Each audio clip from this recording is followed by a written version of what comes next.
Despite having fled the horror of war, the refugees in the Mvepi refugee camp in Uganda are resilient and still hopeful for their future. Since 2016, nearly 1 million South Sudanese have fled the civil war in their young country, flooding across the border into Uganda and other neighboring countries. Reports of horrific atrocities, murder, rape, looting, burning homes, disease, and famine plague the people of this once proud nation, which celebrated its independence just 6 years ago. Harriet Yada and her husband abandoned their village in Ye several months ago after a surge in violence left residents fleeing for their lives. We left everything in the house, we just ran like this. Without anything, even you will not even mind to take your sandals, you just move barefooted like that. If you're moving on the road, you may find even a dead person on the roadside. The people who are killing the civilians were not the rebels, but the government armies are the one doing that. At times you may find at night someone knocks at your door, they kill you. That's the same people killing us. That's why we also decided to come to Uganda for help. The fastest growing refugee crisis in the world, Uganda is now hosting over 1.2 million refugees. With an average of 2,000 arrivals a day from South Sudan alone, an enormous strain has been placed on the humanitarian response.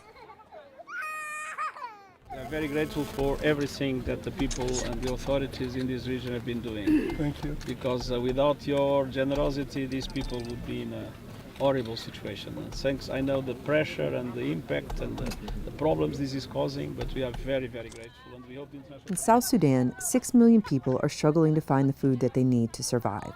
At the height of the famine, 1 in 5,000 people died of starvation. Many that fled the famine at home now have crossed the border to find shortages in the camps in Uganda.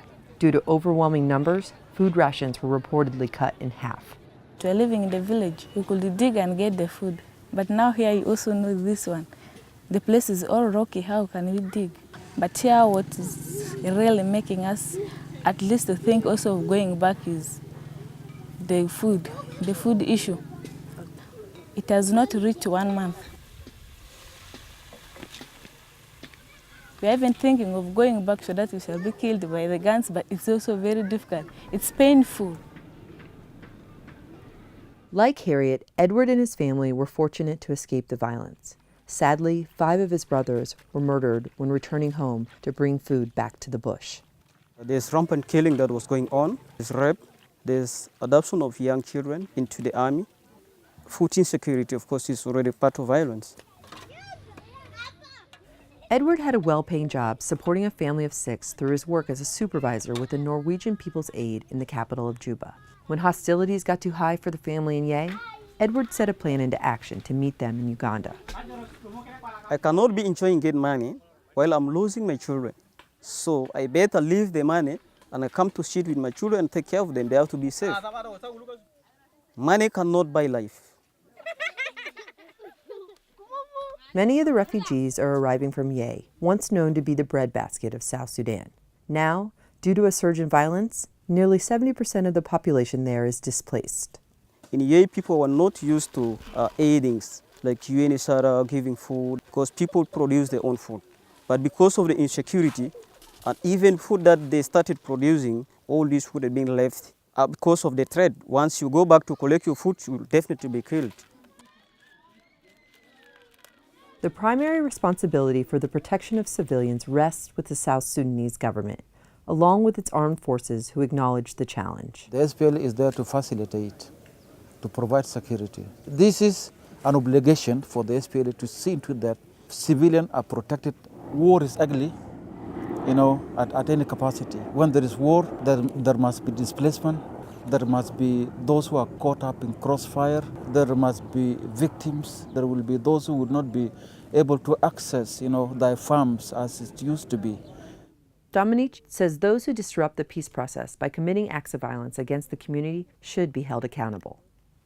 So I don't think whether there is a reason for SPLA today, after the independence, and then turn to kill its own citizens. It is ridiculous. If there are cases, those cases are just done by individuals. And those individuals will be dealt with SPLA justice. Peacekeepers serving with the United Nations mission in South Sudan face daily challenges protecting civilians and working towards durable peace. However, with no end in sight to the war, high volumes of refugees continue to flee the war-torn country. Many say that without peace, returning home may not be an option. Sudan was not in peace. My people was being killed too much. I'm not happy for that. Peace in South Sudan is a must for these people to be able to have a future.